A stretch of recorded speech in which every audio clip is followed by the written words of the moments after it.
మా తండ్రి, యెహోవాయందు భయభక్తులు గలవారు ప్రార్థన చేయగా వారు మాట్లాడుకొనుచుండగా ప్రభు చెవియొగ్గి ఆలకించిన వాడవు. మాటల కంటే విలువైనటువంటి ప్రార్థన విజ్ఞాపనలు ఇప్పటి వరకు మేము చేయడానికి కృప చూపించినందుకు వందనాలు. నీ మహాకృప చేత ఈ రాత్రికల సమయంలో ప్రభువా నీ మెల్లని చల్లని స్వరమును జుంటెతాళ్ళ కంటే మధురమైనటువంటి నీ లేఖన మర్మాలను మాకు తెలియచేయండి.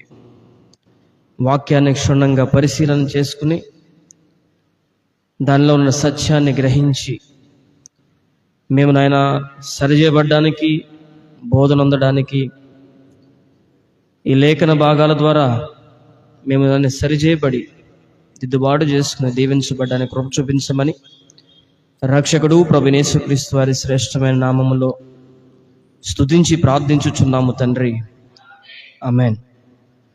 కూడొచ్చిన మీ అందరికీ మన రక్షకుడు అద్వితీయ దేవుడు ప్రభువైన యేసుక్రీస్తు వారి శ్రేష్టమైన నామములో మీ అందరికీ వందనాలు తెలియజేస్తూ ఉన్నాను. అందరికీ వందనాలు. మనలను మరొకసారి తన మందిరంలోనికి నడిపించుకున్న ఆ సర్వాధికారి అయిన దేవునికి సర్వ మహిమా ఘనత ప్రభావములు యుగయుగములు కలుగునుగాక, ఆమేన్. ఈ రాత్రికాల సమయంలో ఒక ప్రాముఖ్యమైనటువంటి లేఖన భాగాన్ని మరి ధ్యానించే ప్రయత్నం చేద్దాం.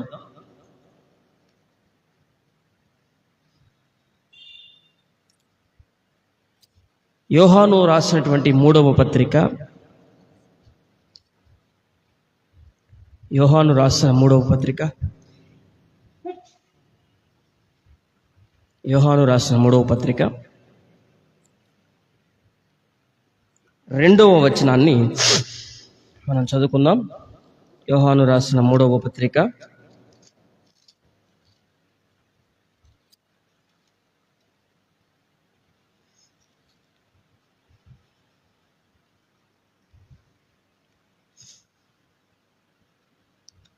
2వ వచనం.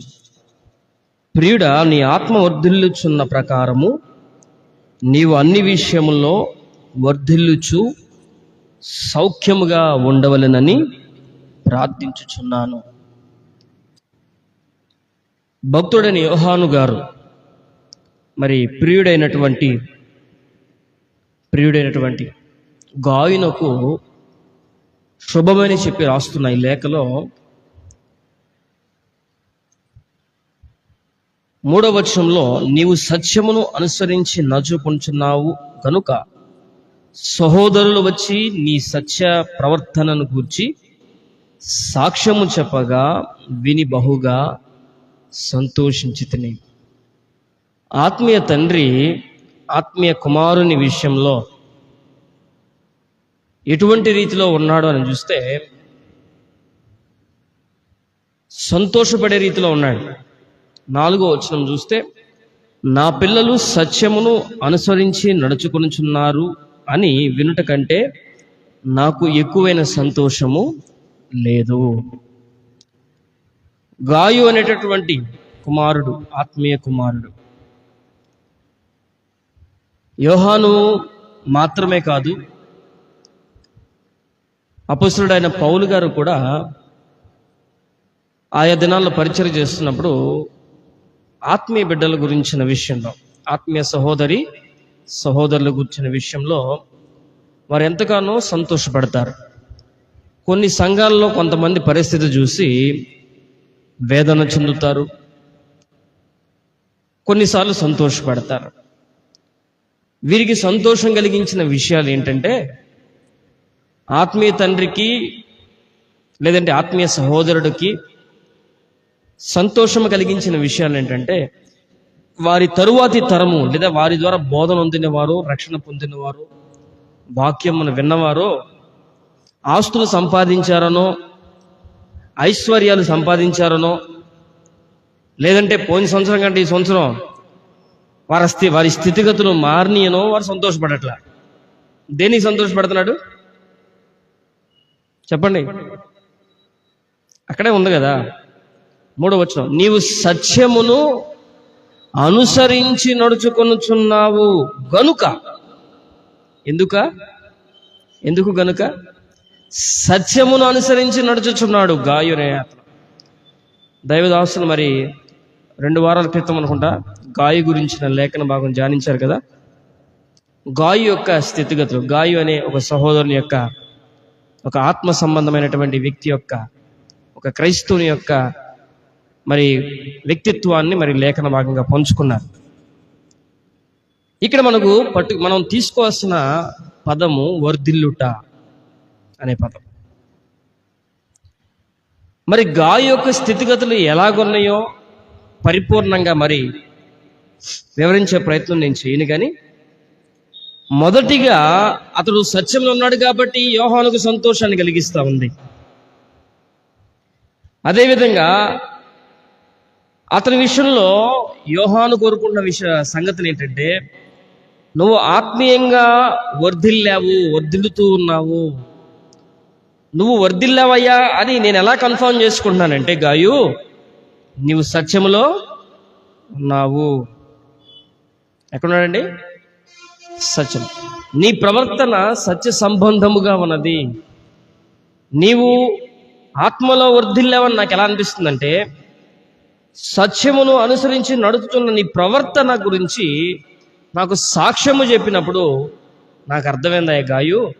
కాబట్టి నీ ఆత్మ వర్ధిల్లుచున్న ప్రకారము నీవు అన్ని విషయములలో వర్ధిల్లాలి అని నేను కోరుకుంటున్నాను అన్నట్టుగా మాట్లాడుతున్నాడు. నేటి దినాల్లో మనుషులు దేవుడి దగ్గరికి ఎందుకు వస్తున్నారనంటే, దీవించబడాలి అంటే వర్ధిల్లాలి. ఎందుకయ్యా దేవుని దగ్గరికి ఒక వ్యక్తి వస్తున్నాడు, ఎందుకయ్యా మందిరానికి వెళ్తున్నాడు, ఎందుకయ్యా యేసు ప్రభువుని నమ్ముకున్నారంటే, సమస్యల నుంచి విడుదల కావాలి. దీవెన, సమస్యల నుంచి విడుదల పొంది వారు సంతోషంగా ఉండాలి. ఆర్థికంగా పేదరికం, పేదలైన మీరు ధనిలు అన్నారు కాబట్టి యేసు ప్రభు దగ్గరికి వస్తే మనం ధనవంతులుగా చేయడానికి ఆయన దారిద్ర్యం పొందాడు కాబట్టి యేసు ప్రభు దగ్గర నమ్ముకుంటే చాలా మంది మేము దీవించబడ్డాం చెప్తున్నారు కాబట్టి ఆ దీవెన మాకు కావాలని కొంతమంది వస్తున్నారు. ఇది మనం ఒప్పుకోవాల్సిందే, కొట్టడానికి లేదు. మనుషులు దేవుని దగ్గర ఎందుకు వస్తున్నారంటే, వాళ్ళు దీవించబడాలి, ఆశీర్వదించబడాలి, వాళ్ళు వర్ధిల్లాలి. ఇది అందరికీ ఉంటుంది కోరిక. ప్రతి ఒక్క సేవకుడికి ఉంటుంది, బిడ్డలు దీవించబడాలి, సంఘానికి వస్తున్న ప్రతి ఒక్క కుటుంబము దీవించబడాలి అని కోరుకుంటుంది. కానీ నిజమైన సేవకునికి, నిజమైన సంఘ కాపరికి, నిజమైనటువంటి ఆత్మీయ తండ్రికి ఉండేటటువంటి కోరిక ఏంటంటే, నువ్వు మొదటిగా ఆత్మలో దీవించబడాలి. నువ్వు ఆత్మలో దీవించబడాలంటే నువ్వు సత్యమును అనుసరించి నడుచుకోవాలి. సత్యమనగా యోహాను 17:17 ప్రకారము నీ వాక్యమే సత్యము. దేవుని వాక్యాన్ని అనుసరించి నడుచుకోవాలి. దేవుని వాక్యం అంటే ఒక వాక్యం అని చెప్పలేము. యేసు ప్రభువే వాక్యమై ఉన్నాడు, దేవుడే వాక్యమై ఉన్నాడు. ఆ దేవుడే ఈ లోకానికి వచ్చాడు. ఆయన జీవితం అంతా మనకు వాక్యే, ఆయన మాట్లాడింది వాక్యే, ఆయన ప్రవర్తన అంతా మనకు ఒక వాక్కుగా ఉంది. పాత నిబంధనలో కూడా దేవుడు అనేక ఆజ్ఞలను, అనేక కట్టుబాట్లను దేవుడు నియమించాడు. ఆ కట్టుబాట్లన్నీ కూడా దేవుని ఆజ్ఞలే, దేవుని మాటలే. ఆ మాటలన్నీ, ఆ కట్టుబాట్లన్నిటి, వాటన్నింటినీ యేసుప్రభు వారు అన్నారు, ధర్మశాస్త్రం అంతయు నిన్ను వలె నీ పొరుగువాన్ని ప్రేమించనే ఒక్క మాటలో మిళితమై ఉంది అన్నారా లేదా? ధర్మశాస్త్రం చాలా ఉన్నాయి. కట్టుబాట్లు, ఆజ్ఞలు, సూచనలు, హెచ్చరికలు ఎన్నో ఉన్నాయి. అవన్నీ కూడా ఒక్క మాటలో తీసుకొచ్చారు యేసుప్రభు వారు. ఏంటది? నిన్ను వలె నీ పొరుగువాని ప్రేమించు. నిన్ను వలె నీ పొరుగువాన్ని ప్రేమించని ఒక్క మాటలో ఉంది. నిన్ను వలె నీ పొరుగువాన్ని ప్రేమించు అన్న మాటకు 100% న్యాయం చేసింది ఎవరంటే యేసుక్రీస్తు ప్రభువు.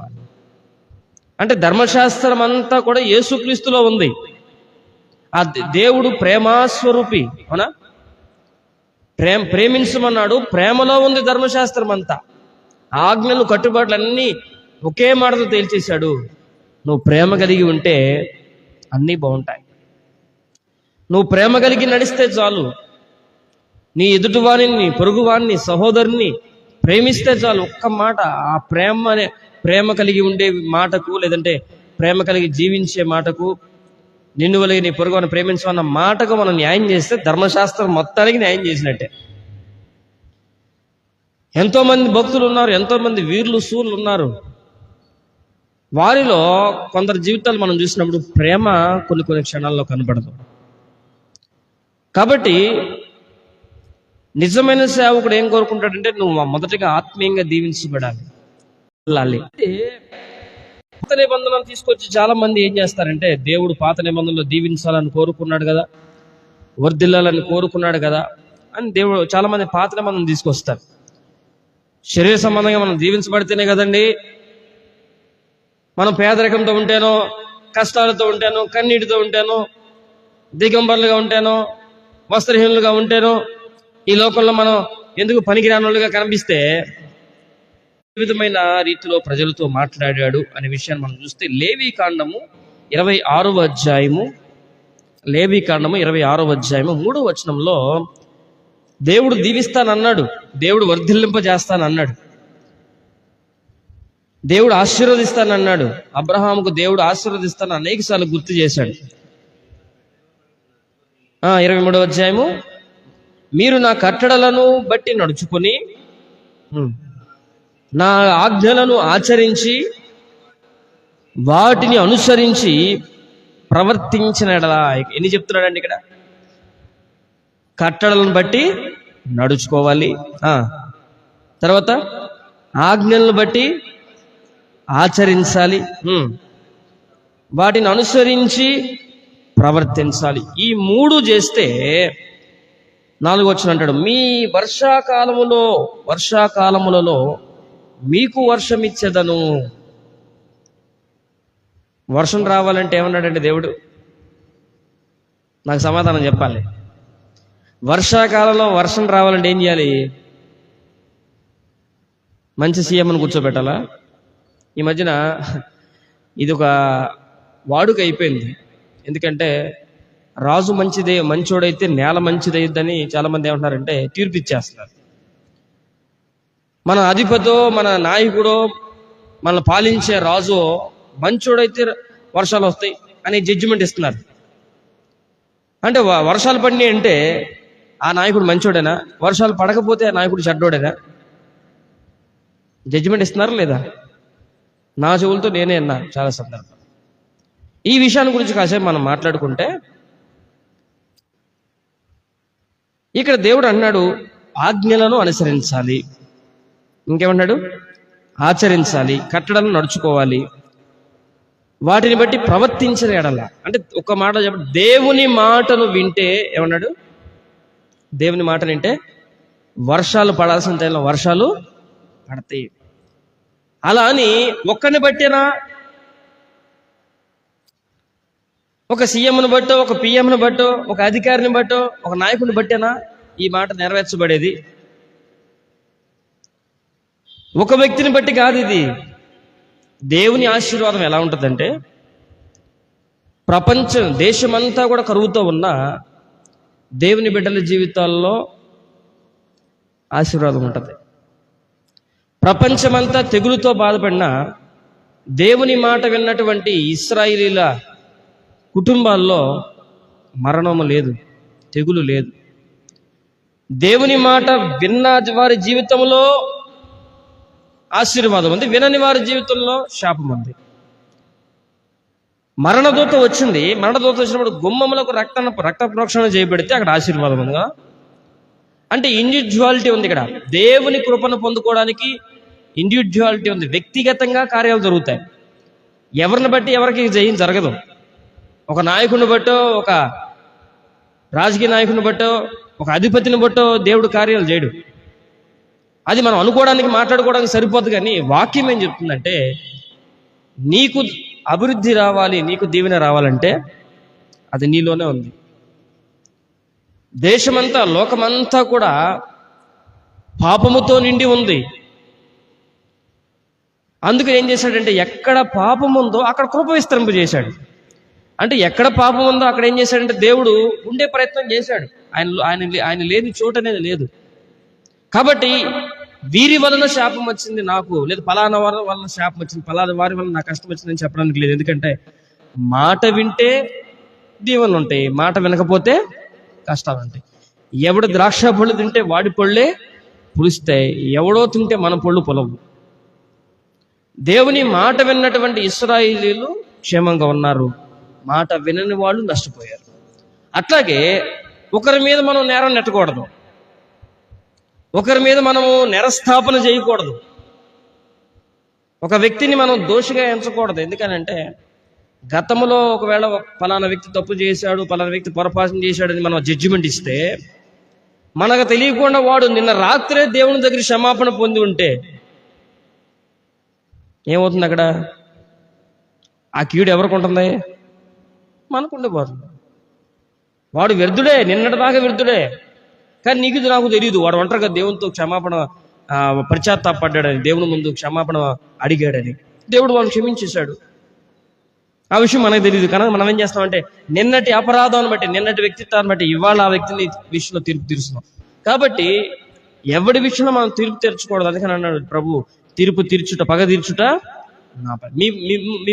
మీరే పగ తీర్చుకోవద్దు, మీకు మీరే తీర్పు తీర్చవద్దు, తీర్పు తీర్చే దేవునికి అప్పచెప్పమన్నాడు. కాబట్టి మన జీవితాల్లో అభివృద్ధి దీవెన ఉండాలంటే మనము దేవుని మాటను వినాలి, ఆ కట్టడలను బట్టి నడుచుకోవాలి, ఆజ్ఞలను ఆచరించాలి, వాటిని అనుసరించి ప్రవర్తించాలి. ఇక ముందుకెళ్దాం. మీ భూమి పంటనిచ్చును, మీ పొలముల చెట్లు ఫలించు. చాలా సందర్భాల్లో ప్రతి సంవత్సరం కూడా నవంబర్ డిసెంబర్ సమయంలో తుఫాన్లు ఎక్కువగా వస్తూ ఉంటాయి. ప్రతిసారి తుఫాన్ రావడం చాలామంది రైతులు ఆవేదన చెందడం, మరి కౌలు రైతులైతే మరి వారి బాధ మరి ఎక్కువ. ఆ కౌలు అప్పచెప్పాలి, వీళ్ళు తినాలి. మరి ఇటువంటి పరిస్థితుల్లో వారి వేదన చూసి చాలామంది ఏమంటారంటే నష్టపరిహారం చెల్లించాలి, ప్రభుత్వాలు ఆదుకోవాలి, ఎన్ని మాటలు చెప్తూ ఉంటారు. నాకు ఈ విషయాల గురించి ఆలోచిస్తున్నప్పుడు అనిపించింది, పంట దీవించబడాలంటే తగిన కాలంలో వర్షం రావాలి. దేవుడు తగిన కాలములో మిమ్మల్ని హెచ్చించును అన్నాడు. అంటే ఏ సమయంలో ఏది జరగాలో అది జరగాలి. కొంచెం ముందుకు జరగకూడదు, కొంచెం వెనక జరగకూడదు. ముందుకు జరిగిన సమస్య, వెనక్కి జరిగిన సమస్య. 9 నెలలకు బిడ్డ జన్మించాలి, ముందు జన్మించిన సమస్య, ఆలస్యంగా జన్మించిన సమస్య. అట్లాగే తగిన కాలములో పంట చేతికి రావాలంటే తగిన కాలంలో వర్షం పడాలి. పడకూడని టైంలో పడకూడదు. ఈ కాలంలో పడకూడదంటే పడకూడదు, కానీ అప్పుడు పడితే నష్టం వచ్చేస్తుంది. కాబట్టి నేను అనుకున్నాను, ఒక చిన్న వీడియో కూడా తయారు చేశాను, ట్రైలర్. ప్రతి రైతు కూడా పంట వేసే ముందు ఒకరోజు బలమైన విజ్ఞాపన చేసి పంట వేస్తే అపరాధములను ఒప్పుకొని దేవుని మీద ఆధారపడి ఆయన శరణు కోరి ఆయన సహాయం కోరి ఒకవేళ పంట వేస్తే ఎంత బాగుంటుందో కదా అని నాకు ఒక ఆలోచన కలిగింది. అంత మాత్రమే కాదు, ఇంకొక ఉదాహరణ కూడా చెప్పాలనుకున్నాను. కొంతమంది రైతులు సాక్ష్యం ఇచ్చింది ఏంటంటే, తుఫాను వచ్చినప్పుడు మరి నా చుట్టూ ఉన్నటువంటి పంటలన్నీ కూడా దెబ్బతిన్నాయి, కానీ నా పంట నేలను పడలేదు, నాది ఒరిగిపోలేదనే సాక్ష్యం చెప్పారు. అంటే ఏమైంది ఇక్కడ? వీరు దేవుని మీద ఆధారపడ్డారు, దేవుని మాట విన్నారు, కాబట్టి దేవుని కృప వారి మీద ఉంది. నష్టము జరిగిన తర్వాత దేవుడా అనే కంటే ముందే ప్రతి వ్యక్తి కూడా దేవుని మాటలు అనుసరిస్తే తప్పనిసరిగా వారికి ఏమంటాయంటే దీవెనలు ఉంటాయి. మాట వింటే ఏమంటున్నాడంటే, వాటిని అనుసరిస్తే ఏమంటున్నాడంటే, వర్షాకాలంలో మీకు వర్షం ఇస్తాను, మీ భూమి పంట మీకు ఇస్తాను, మీ పొలముల చెట్లు ఫలించును. ఇది ఎక్స్ట్రా బెనిఫిట్ అన్నమాట. కొంతమందికి పొలం చుట్టూ కూడా కొన్ని చెట్లు ఉంటాయి. పశ్చిమ గోదావరి సైడ్ ఏమవుతాయి అంటే పొలం చుట్టూ కూడా ఎక్కువగా చెట్లు నాడతారు. ఇది ఎక్స్ట్రా బెనిఫిట్. కష్టపడకుండా ఏమవుద్దంటే ఆ చెట్లకు ఏమి ఎరువు అవసరం లేదు, ఏమి పంట నోచాల్సిన పని లేదు, ఏమి పురుగు మందులు కొట్టాల్సిన పని లేదు. ఆ పొలం చుట్టూ ఉన్న చెట్ల నుంచి కూడా కొంత ఆదాయం వస్తూ ఉంటుంది. అంటే బెనిఫిట్ మాత్రమే కాదు, ఎక్స్ట్రా బెనిఫిట్, లాభం మాత్రమే కాదు, అధిక లాభము. నువ్వు ప్రయాసపడకుండా కూడా లాభం ఇస్తాను అంటున్నాడు. ఆ తర్వాత మీ ద్రాక్ష పండ్ల కాలమునకు మీరు నూర్పు, మీ ద్రాక్ష పండ్ల కాలము వరకు మీకు నూర్పు సాగుచుండును. ఎంతకాలం నూరుస్తారంట? అంటే మరలా ఇంకొక పంట వేసే వరకు కూడా ఇంతకు ముందు వేసే పంటను బట్టి నువ్వు లాభాన్ని పొందుతూనే ఉంటావు. విన్నారా?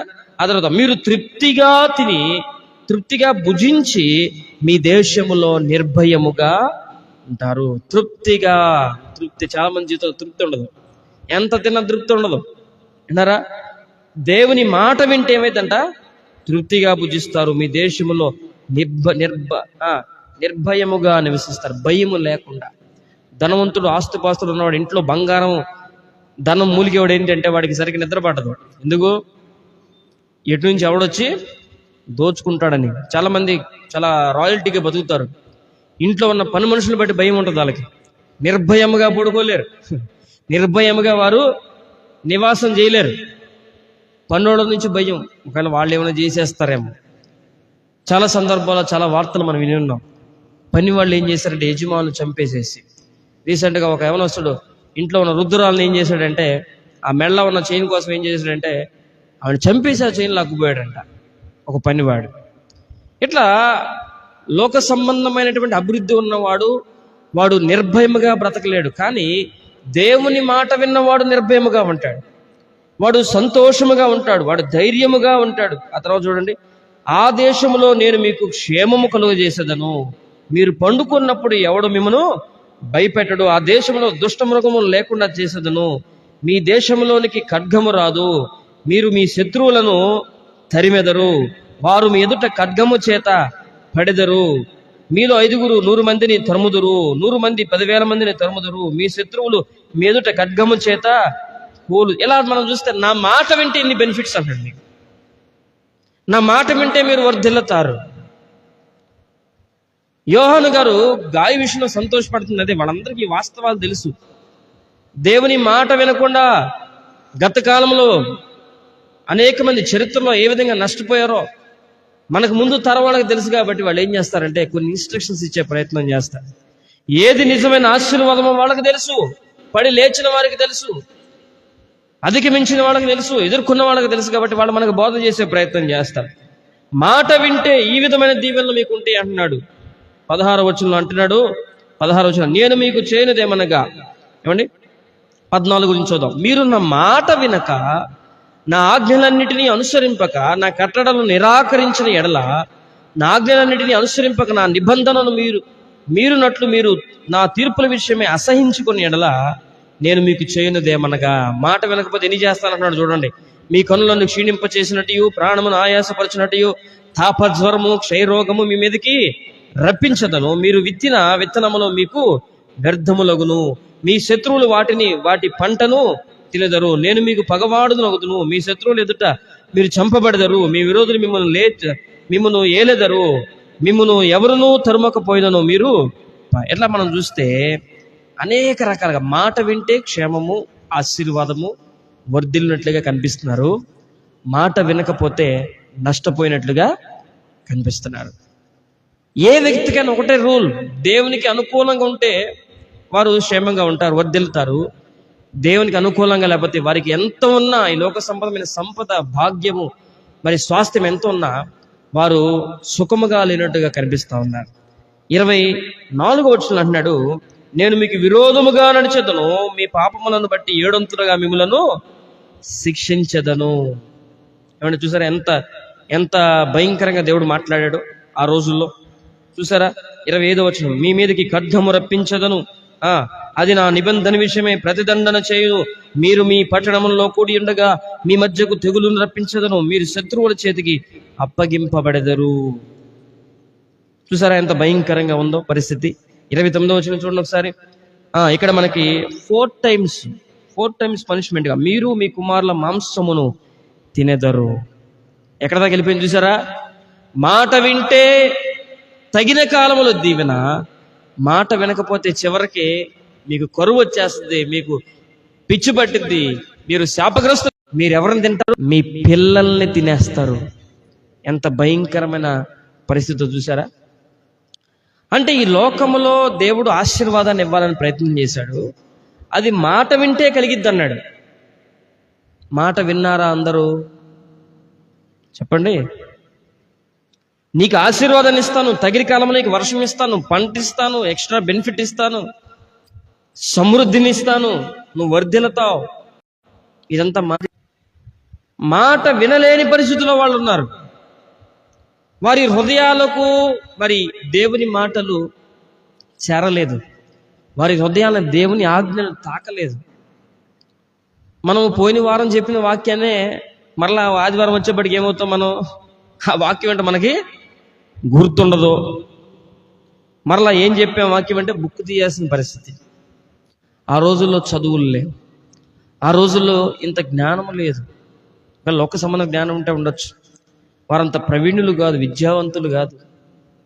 వాళ్ళు రాసుకుని మరలా చూసుకునే పరిస్థితి కూడా లేదు. పలక మీద రాసుకో అన్నాడు దేవుడు.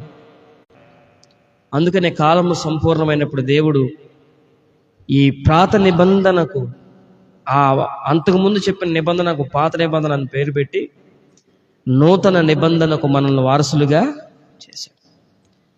ఆనాటి కాలంలో దేవుడు ఆత్మగా అందరికి తోడుగా లేడు, కానీ ఆయన అన్నాడు, ఈ లోకానికి వచ్చినప్పుడు నేను వెళ్ళుట మంచిది, నేను వెళ్ళి పరిశుద్ధ మీ కొరకు పంపిస్తాను, ఆయన మీలో ఉంటాడు.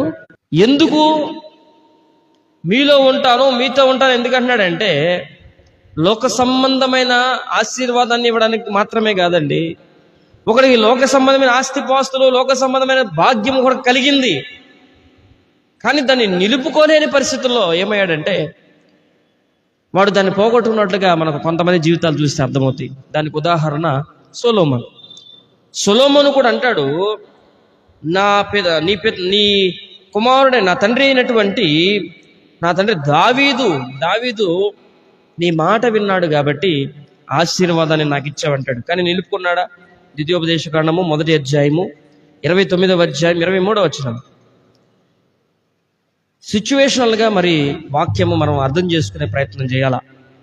ద్వితీయోపదేశ కాండము 29వ అధ్యాయం 23వ వచనం ఏమన్నాడు సొలొమోను? 29వ అధ్యాయము 23వ వచనం. యెహోవా తన కోపోద్రేకము చేత దినవృత్తాంతములు 1వ గ్రంథము 29వ అధ్యాయము 23వ వచనం చదవండి.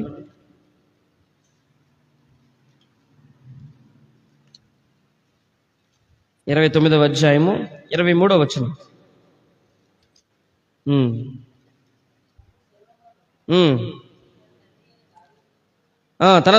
అప్పుడు సొలొమోను తన తండ్రి అయిన దావీదునకు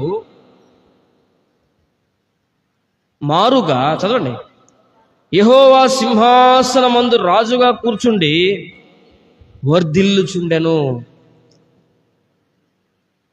సొలొమోనుకు దేవుడు ఎంత ఆశీర్వాదం ఇచ్చాడండి? ఎంత ఆశీర్వాదం ఇచ్చాడు? ఈ లోకంలో ఎవ్వరికి లేని ఆశీర్వాదాన్ని ఇచ్చాడు. కానీ సొలొమోను ఎందుకు పడిపోయాడనంటే సొలొమోను ఆత్మలో వర్ధిల్లినోడు కాదు. అర్థమవుతుందా? ఎక్కడ వర్ధిల్లలేదు? గాయు మొదటిగా ఆత్మలో వర్ధిల్లాడు, సొలొమోను మొదటిగా శరీరములో వర్ధిల్లాడు. నమ్ముతున్నారా? నమ్మట్లేదా? ఒక వ్యక్తి దీవెన నిలబడి ఉండాలంటే, ఒక వ్యక్తి ఆశీర్వాదం నిలబడి ఉండాలంటే మొదటిగా శరీర సంబంధమైన ఆశీర్వాదం వస్తే అతడు ఆ వర్ధిల్లే స్థితి నిలబడి ఉండదు, ఆ భాగ్యము నిలబడి ఉండదు. తప్పిపోయిన కుమారుడు కూడా కొంత స్వాస్థ్యమును కలిగి ఉన్నాడు, అతనికి ఆత్మలో మార్పు లేదు, ఆత్మలో అతను వర్ధిల్లిన పరిస్థితి కాదు. తన దగ్గర ఉన్న ధనమే నిజమైన భాగ్యం అనుకున్నాడు, వెళ్ళిపోయాడు. ఏమైపోయాడు? తప్పిపోయాడు. ఒక వ్యక్తి ఆత్మలో వర్ధిల్లితే అతనికి లోకంలో ఎంత ఉన్నప్పటికీ అది నిలబడి ఉంటుంది. ఒక వ్యక్తి ఆత్మలో వర్ధిల్లితే లోక సంబంధమైన భాగ్యం ఎంతున్నా అది అతనికి పనికొస్తుంది. ఆత్మలో వర్ధిల్లనటువంటి ఈ కుమారుడు, రెండవ కుమారుడు, చిన్న కుమారుడు, తప్పిపోయిన కుమారుడు ఏం చేశాడంటే అతను మొత్తాన్ని పోగొట్టుకున్నాడు. ఎందుకంటే అతనికి ఆశా నిగ్రహం లేదు, అతనికి ఈ ఆత్మ సంబంధమైన ఫలములు అతనిలో. ఆత్మలో వర్ధిల్లుంటే ఆడికి ఆశా నిగ్రహం ఉండేది. గాయు మొదటిగా ఆత్మలో వర్ధిల్లాడు కాబట్టి ఆత్మీయ తండ్రి అంటున్నాడు, అయ్యా చాలయ్యా, నాకు ఇది చాలా సంతోషాన్ని ఇస్తుంది, రైట్, ఇక నుంచి నువ్వు అన్ని విషయాల్లో వర్ధిల్లు. చాలా మందికి తెలియట్లేదు. ముందుకు ఏమనుకున్నారంటే, ముందు నేను దీవించబడాలి, నాకు అది కావాలి, ఇది కావాలి, ఆ భాగ్యం కావాలి, ఈ భాగ్యం కావాలి, ఆ స్వాస్థ్యం కావాలి, ఈ స్వాస్థ్యం కావాలని చాలా మంది కోరుకుంటున్నారు. దేవుడు ఇస్తాడు, ఆశగల ప్రాణం దేవుడు తృప్తిపరుస్తాడు. కానీ అది నిలబడి ఉండాలంటే దానికంటే ముందుగా జరగాల్సిన పని ఏంటంటే ఆత్మలో వర్ధిల్లాలి, అనగా రక్షింపబడాలి. ఆత్మలో వర్ధిల్లి దానికి మొట్టమొదటి పెట్టు రక్షింపబడాలి. రక్షింపబడిన తర్వాత ఒక వ్యక్తి ఆత్మలో వర్ధిల్లుతాడు. ఒక వ్యక్తిలోనికి ఆత్మ సంబంధమైన ఫలములతో కూడుకున్నటువంటి ఆ స్థితిని అతను అనుభవిస్తాడు. ఆత్మలో దినదినం ఎదుగుతున్నప్పుడు ఏమైందంటే అతడికి ఏమొచ్చినా కూడా నిలబడి ఉంటుంది. లేదంటే ఏమైందంటే, ఒక వ్యక్తికి ధనం వచ్చింది, ఆత్మలో వర్ధిల్లా. అందుకనే పౌలు గారు అన్నాడు, ధనాపేక్ష సమస్తమైన కీడులకు మూలం. యేసుప్రభు వారు అన్నాడు, ధనవంతుడు పరలోక రాజ్యంలో ప్రవేశించుట, ఎందుకంటే వీడు లోక సంబంధంగా శారీరకంగా అభివృద్ధి చెందాడు, కానీ ధనం వలన వాడు ఆత్మీయంగా అభివృద్ధి చెందలా. ఈ యొక్క స్థితి ఏమైందంటే ఆయన్ని కీడులోనికి నడిపించింది. అందుకని మరొక చోట అంటాడు, మీరు ఈ లోకమందు ధనవంతులు కాక దేవుని అందరి ధనవంతులుగా, ప్రభువునందు ధనవంతులుగా ఉండమంటాడు.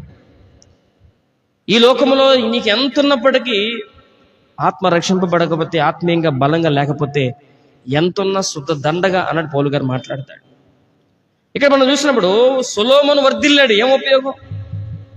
తండ్రి అయిన దావీదు ఆశీర్వాదం సొలొమోనులోకి వచ్చింది, కానీ నిలబడ్డా? బిడ్డలు దీవించబడాలనో, ఉద్యోగాలు స్థిరపడాలనో ప్రతి ఒక్కరూ కోరుకుంటారు. కానీ వారు రక్షణ పొందాలి, వారు దేవునికి దగ్గరగా జీవించాలి, మందిరంలో ఉండాలి, సేవ చేసుకోవాలి, దైవజనులకు వారు దగ్గరగా జీవించాలి, వారి కనుసన్నలో ఉండాలి, వారు బాగుండాలి. ఎంతమంది కోరుకుంటారు? అందరికీ ఆశే, నా బిడ్డ బాగుపడాలి, దీవించబడాలి, ఉద్యోగం రావాలి, అది రావాలి, ఇది రావాలి, నాకంటే గొప్పగా బతకాలి, నేను పడిన కష్టాలు బిడ్డలు పడకూడదు, రైట్. దానికంటే ముందు జరగాల్సిన పని ఏంటి? ఆరాటం కంటే ముందుగా తల్లిదండ్రులకు ఉండాల్సిన ఆరాటం ఏంటి? నా బిడ్డ ఆత్మలో వర్ధిల్లాలి. వర్ధిల్లుతున్నారా బిడ్డలు? సొలొమోను వర్ధిల్లాడు, కానీ ఆ స్థితి అతన్ని కాపాడలేకపోయింది. మనం చూసినప్పుడు యెహోవా యందు నమ్మకం ఉంచితే ఏమవుతాడంట? సామెతల గ్రంథం 28వ అధ్యాయంలో 25వ వచనంలో అంటాడు, యెహోవా యందు నమ్మకం ఉంచితే వర్ధిల్లుతావు, తన ధనమును నమ్ముకొని వాడు పాడైపోతాడు అన్నట్టు మాట్లాడుతూ ఉంటాడు. 28వ అధ్యాయము 25వ వచనం, పేరాశ గలవాడు కలహమును రేపును, యెహోవా యందు నమ్మకం ఉంచువాడు వర్ధిల్లుతాడు. దేవుని మీద నమ్మకం ఉంచడం, ప్రతి ఒక్క సందర్భంలో, ప్రతి ఒక్క విషయంలో దేవుని మీద ఆధారపడడం తల్లిదండ్రుల బిడ్డలకు నేర్పించాలి. దేవుని నమ్ముకో, నన్ను కాదు, నా ఆస్తిపాస్తులు కాదు, నా ఉద్యోగాన్ని కాదు, నేను ఇచ్చే పాకెట్ మనీని కాదని బిడ్డలు నేర్పించాలి. ప్రతి ఒక్కటి వారు వచ్చి చిన్న పెన్ను కొనమని అడిగినా ముందుగా ప్రార్థన చేసుకున్నావా, ముందుగా దేవుడిని అడిగావా అని బోధించే తల్లులు ఎంతమంది? ఏమండి, ప్రభువా నాకు ఇది అవసరం, నా తల్లిదండ్రుల ద్వారా నాకు దయచేయి. ఈ లోక సంబంధమైన తల్లిదండ్రులు అడిగే దానికంటే ముందుగా ఆ పరమ తండ్రిని అడగడం నేర్పించే తల్లిదండ్రులు ఎంతమంది?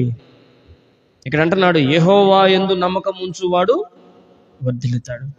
తల్లిదండ్రులు కూడా మొదటిగా దేవుని మీద నమ్మకం ఉంచాలి. బిడ్డల విషయంలో బిడ్డలు కూడా లోక సంబంధమైన తల్లిదండ్రుల మీద పూర్తిగా ఆధారపడిపోకూడదు. మొదటిగా దేవుని మీద నమ్మకం ఉంచాలి. దేవుని బట్టిన తల్లిదండ్రులు నాకు ఇస్తారు అనుకోవాలి, దేవుని బట్టిన అవసరం తీరతాయి అనుకోవాలి. అప్పుడే నిజమైన వర్ధిల్లే స్థితిని అనుభవించగలరు. ఇలా మనం చూస్తూ పోతే మాట వింటే దీవించబడతారు, మాట వినకపోతే శాపం వస్తుంది. మాట వింటే వర్ధిల్లుతారు, మాట వినకపోతే నశించిపోతారని ప్రభు చెప్పినప్పుడు ఏ ఒక్కరు కూడా మాట మీద నిలబడలేని పరిస్థితి, ఏ ఒక్కరు కూడా దేవుని ఆజ్ఞను మరి వినలేని పరిస్థితి పాత నిబంధనలో మనం చూస్తాం. ఇర్మియా గ్రంథంలో అందుకని అంటాడు, దేవుని మాట వినని వారిని గురించి అంటాడు. ఇర్మియా గ్రంథం 7వ అధ్యాయము 26వ వచనంలో, ఇర్మియా గ్రంథం 7వ అధ్యాయము 26వ వచనంలో చక్కని మాటను మనం చూస్తాం. ఇర్మియా గ్రంథం 7వ అధ్యాయము 26వ వచనం, ఇర్మియా గ్రంథం 7వ అధ్యాయము 26వ వచనం, వారు నా మాట వినకై ఉన్నారు, చెవి యొగ్గక ఉన్నారు, తమ మెడను వంచక మనసును కఠినపరుచుకుంటున్నారు. వారు తమ పితరుల కంటే మరి అంటే ఒక తరము కాకపోతే ఒక తరము దేవుని మాట వినాలని, ఒక తరము కాకపోతే ఒక తరము మరి ఆయన మాట విని దీవించబడాలని, ఆ దీవెన లోక సంబంధమైన దీవెనను నిలుపుకోవాలని దేవుడు కోరుకున్నాడు. సొలొమోను జీవితం మనకు ఉదాహరణగా కనిపిస్తా ఉంది. ఆ దావీదు ఆశీర్వాదాన్ని చక్కగా చూశాడు. ఎవరండి? సొలొమోను. దావీదు నీతిమంతుడుగా ఉన్నాడు. అతడు సత్యాన్ని అనుసరించి ఉండడం వల్ల అతడు సత్యాన్ని అనుసరించి ఉండడం వల్ల అతని యొక్క నీతి వలన ఆ స్థానము వారసత్వంగా సొలొమోను పొందుకున్నప్పటికీ ఆ స్థానము, ఆ భాగ్యము, ఆ గౌరవం ఎందుకు నిలబడలేదంటే సొలొమోను ఆత్మలో వర్ధిల్లినాడు కాదు. సొలొమోనుకి దావీదుకి మధ్య ఎంత వ్యత్యాసం ఉందంటే, సొలొమోను జ్ఞానాన్ని పొందుకున్నాడు. ప్రారంభంలో నీకేం కావాలి నాయన అని దేవుడు అడిగితే, నాకు ఏమొద్దు ప్రభు, జ్ఞానాన్ని అన్నాడు. కానీ ఆ జ్ఞానాన్ని కూడా తన కొరకు తాను ఉపయోగించుకున్నాడు. దేవుణ్ణి చాలా మంది తెలుసుకుంటున్నారండి, దేవుడు జ్ఞానవంతులుగా చేస్తున్నాడండి, చాలా మంది సేవలోకి వస్తున్నారండి. కానీ ఆ సేవ లేదంటే ఆ పరిచర్య లాభానిగా మార్చుకుంటున్నారు చాలా మంది. వారి జీవితాలకి సుఖపడ్డానికి ఉపయోగించుకుంటున్నారు చాలా మంది. సొలొమోను వలె చాలా మంది జీవిస్తున్నారు. దైవభక్తి లాభసాధకం అనుకుంటున్నారు కొంతమంది. చాలా మంది సేవకులు కేవలం పరిచర్యకి ఎందుకు వస్తారంటే, కొంతమంది ఎందుకు సేవ చేస్తారంటే వాళ్ళకి ధనార్జన, వాళ్ళకి ధనం కావాలి, వాళ్ళకు లోప సంబంధమైన భాగ్యం కావాలి. వీళ్ళందరూ కూడా సొలొమోను లాంటి వాళ్ళే. దేవుడికి సొలొమోనుకి జ్ఞానం ఇచ్చింది దేవుడే, కానీ ఆ జ్ఞానాన్ని తన కొరకు వాడుకున్నాడు. సొలొమోనుకున్న జ్ఞానము దావీదుకు లేకపోయినా దావీదు నిలబడగలిగాడంటే, దావీదులో ఏముందంటే దేవుడు అంటే భయం ఉంది. ఒక్కసారే పొరపాటు చేశాడు, పొరుపు కొట్టుకొని పోయేలా ఏడ్చాడు. ఒక్కసారే పాపం చేశాడు, ఒక్కసారి పొరపాటు జరిగింది, అతడు ఏడిస్తే పొరుపు తేలిపోయింది తన కన్నీటిలో. కానీ ఈ అనుభవం సొలొమోనులో లేదు. దేవుని మాటను విన్నాడు, దేవుని స్వరమును విన్నాడు, ధైర్యముతో చిన్నతనములోనే శత్రువును అధిగమించాడు. కానీ ఇతని జ్ఞానము స్వనీతికి దారితీసినప్పుడు సొలొమోను జ్ఞానము అతడు నాశనం అయిపోయినట్టుగా మనం చూస్తూ ఉంటాం. ప్రియమైన దేవుని బిడ్డలారా, ఈ రాత్రికాల సమయంలో మనమందరము కూడా సొలొమోను వలె తప్పిపోయాం. ఆ తర్వాత సొలొమోను వలె అనేకులు తప్పిపోయారు, ఎవరు మాట వినలేదు. ఇక్కడ అంటున్నాడు, వారు తమ పితరుల కంటే దుష్టులైపోయారు. అయ్యో, ఎంత భయంకరమైన పరిస్థితి. నా మాట వినలేకపోయారని దేవుడు ఆవేదన చెందినట్టు కనిపిస్తుంది. ఎందుకు దేవుడు ఈ లోకానికి వచ్చాడనంటే, ఆ వాక్యమే శరీరధారిగా, ఆ కట్టుబాట్లే, ఆ ఆజ్ఞలే, ఆ సూచనలే శరీరధారిగా ఈ లోకంలోనికి వచ్చాడు. ఎంత గొప్ప భాగ్యం. ఆ మాటలు హృదయానికి తాకలేని బండ హృదయాన్ని మనం కలిగి ఉన్నప్పుడు, ఆ మాటే శరీరముగా ఈ లోకానికి వచ్చి, నన్ను చూడు, నా జీవితాన్ని చూడు, నా మాటను చూడు, నా నడవడికను చూడు అని ఆయన బ్రతుకే మనకు పాఠంగా కనిపించడానికి దేవుడు ఇష్టపడ్డాడు. అంత మాత్రమే కాదు, ఈ బండ హృదయాలు మామూలుగా అయితే మారవని దేవుడు తెలుసుకున్నాడు, గుర్తెరిగాడు. కాబట్టి ఆయన శరీరధారి ఈ లోకానికి వచ్చి, ఏ కార్యమును మనం కళ్ళారా చూస్తే మన హృదయాలు మారుతాయో దేవునికి తెలుసు. కాబట్టి ఆ కార్యమును కలువరి శిలువలో మన కొరకు జరిగించాడు. ఈ దినాన మనము ఈ లేఖన భాగాలను బట్టి మనం నేర్చుకోవాల్సింది ఏంటి? గాయు జీవితం నుంచి, యోహాను యొక్క ఆశయం నుండి మనం నేర్చుకోవాల్సిన మూలపాఠం ఏంటంటే, దీవించబడాలి, సుఖముగా సౌఖ్యంగా బ్రతకాలని దేవుడు కోరుకుంటున్నాడు. దానికంటే ముందుగా మనం ఆత్మలో వర్ధిల్లాలి, సత్యమును అనుసరించి నడవాలి. ఏమండి, చాలా మందికి సత్య సంబంధమైన కట్టుబాట్లు, వాక్య క్రమాలు, చాలా మందికి నల్లేరు మీద నడకలేక ఉంటుంది, నిలబడలేరు. మనతో కలిసి చాలా మంది సంఘంలో నిలబడలేరు. సత్యము వారికి అంతు పట్టదు, సత్యాన్ని వారు గ్రహించలేరు, సత్యంలో వారు నిలబడలేరు. ఒక ఇంట్లో భార్య భర్తలకు గొడవ అయితే అదే ఇంట్లో సంసారం చేస్తారు, ఎవడో కూడా సపరేట్ కాపురం పెట్టరు. తల్లిదండ్రులకి బిడ్డలు గొడవలు అయితే 1-2 రోజులు మనస్పర్ధలతో ఉంటారు, మళ్ళీ కలిసిపోతారు, అదే ఇంట్లో ఉంటారు. శరీర సంబంధమైన ఇంటికంటే హీనమైనదిగా సంఘాన్ని నుంచి చాలా మంది ఏం చేస్తారంటే, ఈజీగా సంఘాన్ని మానేస్తారు, ఈజీగా సంఘానికి రావడం మానేస్తారు, ఈజీగా మందిరానికి రావడం మానేస్తారు. ఎన్ని గొడవలైనా, ఎన్ని తగాదాలని ఇంట్లో పడే ఏడుస్తారు. ఇంకో ఇల్లు కట్టుకోరు, ఇంకో చోట కాపురం పెట్టరు. భర్తకు భార్య విరోధంగా, తల్లిదండ్రులకు బిడ్డల విరోధంగా చేయరు. ఎన్ని సమస్యలు వచ్చినా అదే ఇల్లు, అవునా కదా? ఎక్కడో పనికి మనలో ఉంటారు, వాళ్ళు ఏం చేస్తారంటే చిన్న చిన్న ఆటకు కూడా వెళ్ళిపోయి విరోధంగా శత్రువు పడదు. కానీ మెజారిటీ ఆఫ్ పీపుల్ ఇంటిలో సమస్యలు వస్తే ఇంట్లోనే తేల్చుకుంటారు, ఇంట్లోనే సరిదిద్దుకుంటారు, ఇంట్లోనే సర్దుబాటు చేసుకుంటారు. కానీ సంఘములో, దేవుని కుటుంబంలో సమస్యలు వస్తే వాళ్ళకి సర్దుబాటు చేసుకోరు. వాళ్ళు ఏం చేస్తారంటే ఈజీగా ఒక సత్య సంబంధమైనటువంటి సంఘము నడిపించబడుతుంటే అక్కడ సమస్య వచ్చినప్పుడు అక్కడే తేల్చుకోవాలా, అక్కడే దిద్దుబాటు చేసుకోవాలా, అక్కడే ఒకరినొకరు హెచ్చరించుకోవాలి, ఒకరినొకరు సరి చేసుకోవాలి, ఒకరు పాపములకు రొప్పుకోవాలి పౌలు గారి బోధన బట్టి, ఒకరు బలహీనతలకు రొప్పుకోవాలి. ఇవన్నీ సంఘంలో జరగాలి. కానీ వీళ్ళు ఏం చేస్తారంటే సత్యమును అనుసరించరు.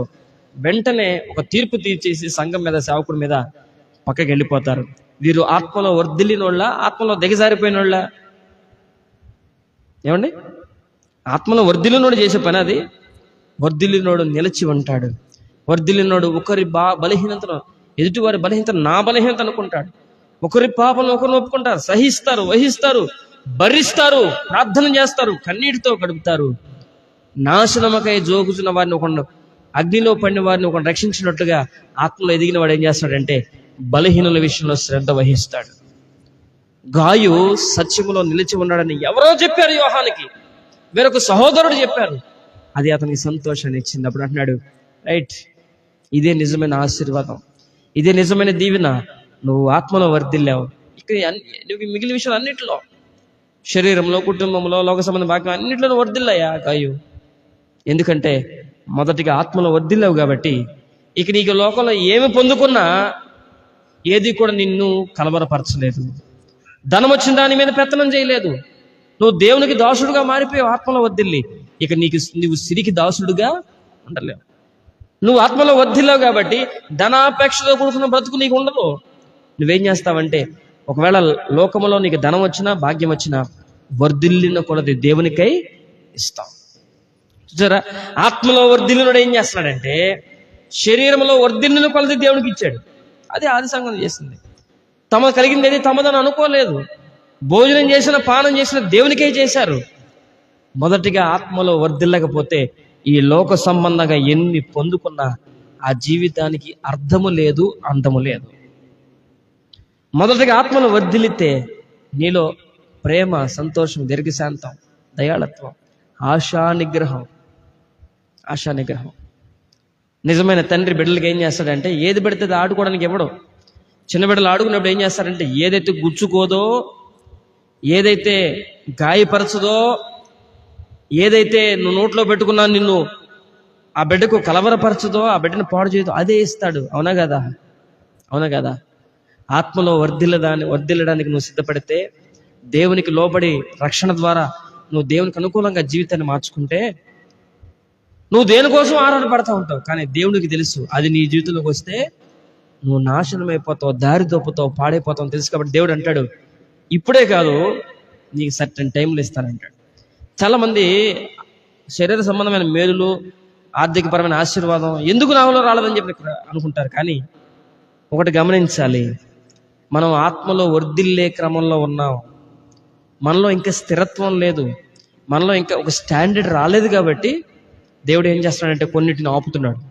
ఎందుకంటే నువ్వు దానికోసం ఎదురు చూస్తూ ఉంటావు. అది పొందుకున్న తర్వాత దేవుడు మర్చిపోతామన్న సంగతి దేవుడు తెలుసు. నువ్వు అంటావు, నేను చాలా స్ట్రాంగ్ నిలబడి ఉంటా అంటావు. కానీ మనం నిలబడి ఉంటామో పక్కకు తప్పిపోతామో దేవునికి బాగా తెలుసు. కాబట్టి ఆత్మలో ఒక వ్యక్తి వర్ధిల్లుతూ ఉంటే, అందుకని అంటాడు, శరీరమును బట్టి ప్రవర్తించడానికి మనం శరీరానికి రుణస్థులము కాదు. మీరు క్రీస్తుతో కూడా లేపబడిన వాటి పైన ఉన్న వాటిని వెతకండి. ఆత్మ సంబంధమైన విషయాలు చూడండి. ఆయన రాజ్యాన్ని, నీతిని వెతకండి. తెల్లారు లేచిన వల్ల ఏమి తింటామో, ఏమి ధరిస్తామో, ఎలా బ్రతుకుతామో, ఏ విధంగా రేపు సర్వైవ్ అవుతామో ఇదొద్దు. ఇది శరీరంలో ఆలోచిస్తారు. ఆత్మలో వర్ధిల్లేవాడు ఏం చేస్తాడంటే, ఆత్మ సంబంధమైన వ్యక్తి ఏం చేస్తాడంటే ఆయన రాజ్యాన్ని, నీతిని వెతుకుతారు. ఈ లోకంలో బ్రతకాలి కాబట్టి ఉద్యోగం, వ్యాపారం, పనులు చేసుకుంటాం. కానీ దానికోసమే మనం బ్రతకట్లా. అందుకని అంటాడు, మనం బ్రతికినను చనిపోయినను క్రీస్తు కోసమే, కేవలం దేవుని కోసమే మనం బ్రతకాలి. ప్రియమైన దేవుని బిడ్డలారా, ఈ రాత్రికాల సమయంలో మనం ఈ లేఖన భాగం ద్వారా నేర్చుకోవాల్సింది ఏంటంటే మనము ఆత్మలో వర్ధిల్లాలి. ఆత్మలో వర్ధిల్లకపోతే, అందుకని అంటాడు, ఆత్మ విషయమై దీనులైన వారు ధన్యులు. నువ్వు ఆత్మలో బలహీనంగా ఉన్నావా? అయితే నువ్వు ధన్యుడివే. అంటే బలహీనత వల్ల కాదు, ధన్యుడివి. అటువంటి వారిని ఉద్ధరించడానికి దేవుడు వచ్చాడు.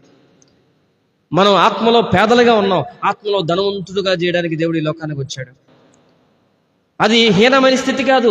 నువ్వు ఆ విషయాన్ని గుర్తిస్తే, అందుకని అంటాడు, తన లోపములను గుర్తిరగలిగినవాడు, కనుగొనగలిగినవాడు ధన్యుడు. ఏమండి, మన లోపాలంటే మనకు తెలుస్తున్నాయా? మన బలహీనతలంటే మనకు తెలుస్తున్నాయా? అది నువ్వు తెలుసుకుంటే అదొక ధన్యత, అదొక ఆశీర్వాదం. చాలా మంది ఉండేటటువంటి తలంపు ఏంటంటే, ఐఎమ్ పర్ఫెక్ట్, నాలో ఏం లేదు సరి చేసుకోవాల్సింది అంటారు. కానీ నిజమైన క్రైస్తవుడు, ఆత్మలో వర్ధిల్లేవాడు తనను తాను తగ్గించుకుంటాడు.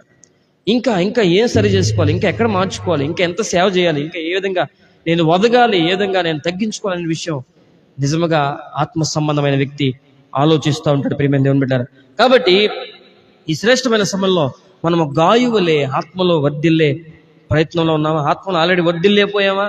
లేదా ఇంకా ఆత్మలో వర్ధిల్లాల్సిన పరిస్థితి ఉందా? ఆత్మలో నువ్వు వర్ధిల్లితే తప్పనిసరిగా నిన్ను దేవుడు అన్ని విషయాల్లో వర్ధిల్లింపజేస్తాడు. ఆత్మలో నువ్వు దీవించబడితే, ఆత్మలో నువ్వు ఆశీర్వదించబడితే, ఆత్మ సంబంధం వ్యక్తిగా జీవిస్తే మిగిలిన విషయం అన్నింటిలో దేవుడు నిన్ను బలంగా నిలబెడతాడు. కాబట్టి మనం పరీక్షించుకుందాం, మన స్థితిగతులు ఏ విధంగా ఉన్నాయి. కాబట్టి మనం ఈ రాత్రికాల సమయంలో ఆలోచిద్దాం, తెలుసుకుందాం. యెహెజ్కేలు గ్రంథము ఒక మాట చూస్తూ ముగిద్దాం. యెహెజ్కేలు గ్రంథం 36వ అధ్యాయము 30వ వచనం. యెహెజ్కేలు గ్రంథము 36వ వచనం 30వ వచనం. ఒక 2 మాటలు చూసుకుని మనం ముగిద్దాం. నువ్వు ఆత్మలో వర్ధిల్లాలి. ఎందుకంటే ఒకవేళ నువ్వు ఆత్మలో వర్ధిల్లకపోతే ఎక్కువ కాలం దేవుడు నీకు కొన్నిటిని అనుమతించడు. ఆ ఆశీర్వాదాలు, శరీర సంబంధమైన మేలులు కనుక నీకు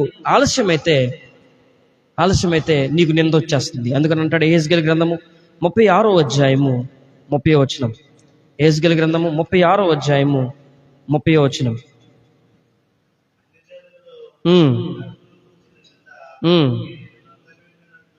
అన్యజనులలో కరువును గూర్చిన నింద. దేని గురించి నిందండి?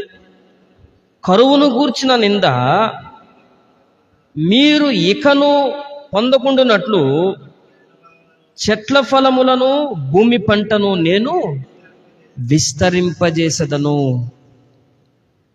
ఎవరండి అంటే, ఆ రోజుల్లో పంట, ఆ రోజుల్లో పొలము బాగా పండితే అదే ఆస్తి. అర్థమైందండి? ఈ రోజుల్లో మనకి ఆస్తి ఏంటి? ధనము ఆస్తి, మంచి జీతం ఆస్తి, అవునా? దేవుడు అన్నిటినీ ఆ రోజుల్లో వర్షాన్ని అదుపు చేశాడు, ఆ రోజుల్లో పంటను అదుపు చేశాడు, ఆ సమస్తాన్ని తన ఆధీనంలో పెట్టుకున్నాడంటే ఈ రోజుల్లో కూడా మన పరిస్థితిని దేవుడు ఆధీనంలో పెట్టుకుంటాడు. వర్షాన్ని మాత్రమే అదుపు చేసేవాడు కాదు, మన రూపాయిని అదుపు చేసేవాడు కూడా ఆయనే.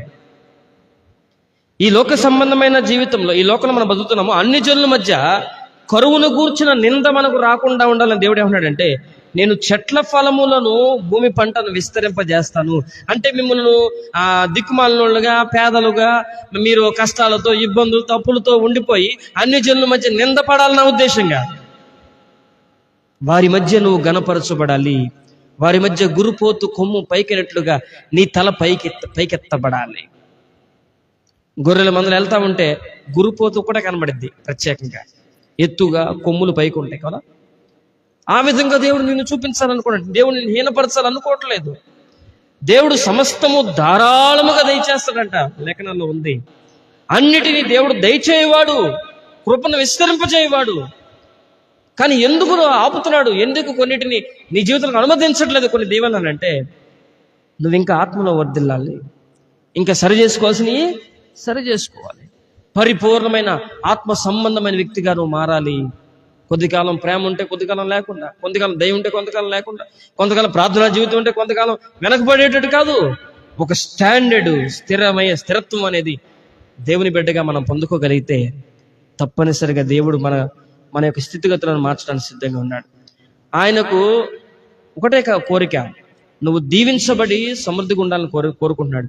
ఒకవేళ నువ్వు ఆత్మలో దీవించబడకుండా, ఒకవేళ దేవుని దగ్గర నుంచి బలవంతంగా నువ్వు లాక్కుని ఒకవేళ నువ్వు ఏదైనా పొందే ప్రయత్నం చేస్తే దేవుడు ఏం చేస్తాడంటే భ్రమపరుచుకు ఆత్మకు అప్పచెప్తాడంట. చాలా మంది అడుగుతారు, దేవుడు ఇస్తాడు. కొంతమందికి ఉంటుంది, ప్రభువుని ఎరగకపోయినా వారికి సమృద్ధి ఉందిగా, ప్రభువుని ఎరగకపోయినా వారు క్షేమంగా ఉన్నారుగా, ప్రభువుని ఎరగకపోయినా వారికి ఆశీర్వాదం అనిపిస్తారంటే వాళ్ళ జీవితము ఈ లోకంతో ముగించబడుతుంది. ప్రభుని ఎరిగిన వాళ్ళు కూడా చాలా మంది ధనవంతులుగా ఉన్నారు, నాకెందుకు లేదు అనేటటువంటి ఒక రకమైన వ్యసనము కనిపిస్తూ ఉంటుంది. మలాకి గ్రంథం 3వ అధ్యాయంలో ఈ మాటను మనం చూడొచ్చు. మలాకి గ్రంథం 3వ అధ్యాయము 13వ వచనంలో అక్కడ ఏమంటాడంటే, యెహోవా సెలవిచ్చినదేమనగా, నన్ను గూర్చి మీరు బహు గర్వపు మాటలు పలికి నిన్ను గూర్చి ఏమి చెప్పితమని, నిన్ను గూర్చి మేమేమి చెప్పితమని మీరు అడుగుదురు. కనబడింది మాట, పేజీ నెంబర్ చెప్పండి. 3వ అధ్యాయము 13వ వచనం, 14వ వచనం అంటాడు, దేవుని సేవ చేయుట నిష్ఫలమనియు ఆయన ఆజ్ఞలను గైకొని సైన్యములకు అధిపతి యెహోవా సన్నిధిని మనము దుఃఖాక్రాంతులుగా తిరుగుట వలన ప్రయోజనమేమనియు, గర్విష్ఠులు ధన్యులవుతారు, యెహోవాను శోధించు దుర్మార్గులు వర్ధిల్లుతారు, వారు రక్షణ పొందుతారని మీరు చెప్పుకొనుచున్నారు. ఎవరండి వీళ్ళు అంటే? కొంతకాలం ఓపికతో ఉండి, కొంతకాలం సహనంతో ఉండి, కొంతకాలం పరిశుద్ధంగా ఉన్న క్రైస్తవులు అనమాట వీళ్ళు ఏమనుకున్నారంట? దేవుని యందు భయభక్తులు వ్యర్థం.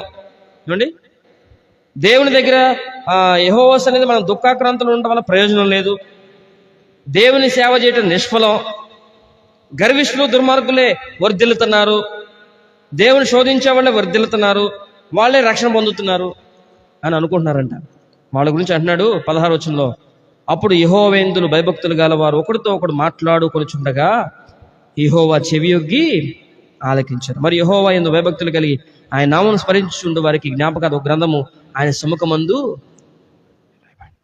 దేవుని యందు భయభక్తులు అంటే ఇక్కడ ఏమంటున్నాడంటే, ప్రభు నమ్మే వాళ్ళలోని ఈ ఆలోచన, ఈ వ్యసనపూరితమైనటువంటి మాటలు. వాళ్ళు నమ్మకపోయినా బాగున్నారు కదా, నమ్మితే బాధలేంటి? భయభక్తులు వ్యర్థం, వాళ్ళే దీవించబడుతున్నారు. అప్పుడు అంటున్నాడు, జాగ్రత్త, నీ గురించిన గ్రంథం ఒకటి రాయబడుతుంది, ప్రతి మాట ప్రతిదీ రాయబడుతుంది, జాగ్రత్త, ఓపికతో ఉండు. యెహోవా అన్యాయము చేయుట అసంభవం. ఆయన ఏర్పాట్లో ఒక వ్యక్తి ఉంటే ఏ సమయంలో ఏది ఇవ్వాలి అదే ఇస్తాడు. ఆ సమయంలో మనం పొందుకోవట్లేదంటే దేవుడు ఎందుకు ఆపుతున్నాడో అర్థం చేసుకోవాలి. దేవుడు ఎందుకు ఇంకా ఆశీర్వాదాలు కొంచెం వెనక నెడుతున్నాడు అర్థం చేసుకోవాలి. ఒకటే దానికి కారణం, 2-3 ఏకీభవిస్తే ఏమన్నాడు, వారి మధ్య నేను ఉంటా. ఈ రోజుల్లో కుటుంబాలు దీవించబడకపోవడానికి కారణం ఏంటంటే, ఒకరు బలంగా ఉంటే ఒకరు బలహీనంగా ఉంటాం, స్టాండర్డ్ లేదు, ఏక మనసు ఏక భావం లేదు, భిన్న ఆలోచనలు, భిన్న తలంపులు, భిన్న ప్రణాళికలు ఒక కుటుంబంలో ఉండటం వల్ల ఆ కుటుంబాలు అద్భుతాలు జరగట్లేదు. కాబట్టి ప్రియమైన బిడ్డలారా, సంఘమైన కుటుంబమైన నేర్చుకోవాల్సింది ఏంటంటే, మనమందరము కూడా వ్యసనముతో ఉండకూడదు. ఆయన బలిష్టమైన చేతి కింద ఎలా ఉండాలి? దీన మనస్కులై ఉండాలి. ఆయన బలిష్టమైన చేతి కింద, ఆ బలిష్టమైన చెయ్యి మన మీద పడితే ఏమవుతామండి?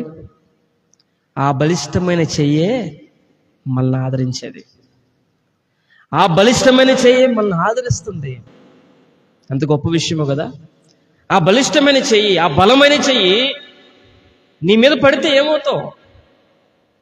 ఆ బలిష్టమైన చెయ్యే ముదిమి వచ్చే వరకు మనల్ని ఎత్తుకునేది. ఆ బలిష్టమైన చెయ్యే తగిన కాలంలో చెయ్యి చాపి మన అవసరం తీర్చేది. ఆ బలిష్టమైన చెయ్యే మన పైకి లేపేది. కాబట్టి మనము విధేయతగా ఉందాం. ఇంకా ఎక్కడ సరి చేసుకోవాలి అక్కడ సరి చేసుకుందాం. ఈ ప్రజల వలె దేవుని యందు భయభక్తులే ఉన్నాయి వీళ్ళకి, కానీ అప్పుడప్పుడు ఇట్లా మాట్లాడుతున్నారు. అప్పుడు దేవుడు అంటున్నాడు, మీరేం మాట్లాడబాకండి, ప్రతి మాట రాయబడుతుంది. కాబట్టి రాత్రికాల సమయంలో మనము ఆత్మలో వర్ధిల్లామా? ఇంకా ఏం సరి చేసుకోవాలి? మనం సత్యం అనుసరించి నడుస్తున్నామా, లేదంటే అసత్యముతో ఉంటున్నామా? మన ప్రవర్తన దేవునికి ఇష్టముగా ఉందా, లేదంటే కొన్నిసార్లు బాధ పెడుతుందా? తలకాలం ముందు ఫలించే చెట్టుగా మనం ఉండాలంటే ఆ సత్య సంబంధమైన సంఘము, సత్య సంబంధమైన క్రమము, సత్య సంబంధమైన నడవడికలో మనం ఉంటే, నీటి కాలు వల్ల ఊరిని నాటబడిన చెట్టు ఎలా ఫలిస్తుందో తగిన కాలంలో మనము ఫలిస్తాం. కాబట్టి మనం దేవుని ప్రశ్నించేంత స్తోమత స్థాయి మనకు లేదు. కానీ ఇంకా తగ్గించుకుని శ్రమలో, కష్టములో, ఇబ్బందులో సైతము మనం దేవుణ్ణి ఎరగలేదు, దేవుడు మనకు తెలియదు అన్నట్టుగా ప్రవర్తించకుండా ఇంకా ఎక్కువగా లోపడుతూ కష్టాన్ని బట్టి, ఇబ్బందిని బట్టి మనం జీవిస్తే, మనం లోబడి జీవిస్తే దేవుని కృపను పొందుకోలేం. దేవుడు గాలిని నీటిని గద్దించాడు. దేవుడు యోనా విషయంలో సొరచాపకు ఆజ్ఞాపించాడు. సర్వ సృష్టిని అదుపు చేస్తున్నాడు. మన అవసరతలు, ధనము, భాగ్యం అంతటికీ దేవుడే పర్మిషన్ ఇచ్చేవాడు. మనం పొందుకుంటూ వచ్చే కాదు. దేవుని ఏర్పాటులో ఉన్నవాడు ఎప్పుడు ఏమి పొందుకోవాలన్న తాళపు చెవులు అన్నీ కూడా ఆయన దగ్గర ఉన్నాయి కాబట్టి ఆయన అప్పగిస్తే తప్ప మనం దాన్ని, దేవుని ఏర్పాట్లు లేనివాడికి తాళపు చేతులు వాడి చేతిలో ఉంటాయి, వాడు ప్రయాసపడతాడు, పొందుకుంటాడు, కానీ వాడు నాశనం అయిపోతాడు సొలొమోను లేక. వాడి జీవితం దేవుని చేతుల్లో లేదు. ఎందుకయ్యా నన్ను ప్రేమించావు, వాళ్ళలాగా వదిలేయచ్చు కానీ అనకూడదు మనం. ఎందుకంటే కుమ్మరి చేతిలో పాత్ర కుమ్మరిని ప్రశ్నిస్తే ఎంత విడ్డూరంగా ఉంటుందో, మనం కూడా దేవుని ప్రశ్నిస్తే అంత విడ్డూరంగా ఉంటుంది. కాబట్టి ఆ దేవుని చేతి కింద మనం దీన మనస్కులై ఆత్మ సంబంధమైన వ్యక్తుల వలె జీవిద్దాం. ఆత్మలో మనము వర్ధిల్లడానికి, ఆత్మలో ఇంకా బలపడడానికి మనం ప్రతిదినము ఆపేక్ష కలిగి ఉందాం. ఆ స్థితి వల్ల తప్పనిసరిగా మనం మిగిలిన అన్ని విషయాల్లో దీవించబడ్డానికి దేవుడు కృప చూపిస్తాడు. దేవుడి మాటలు దీవించును గాక. ఆమెన్. ప్రార్థన చేసుకుందాం.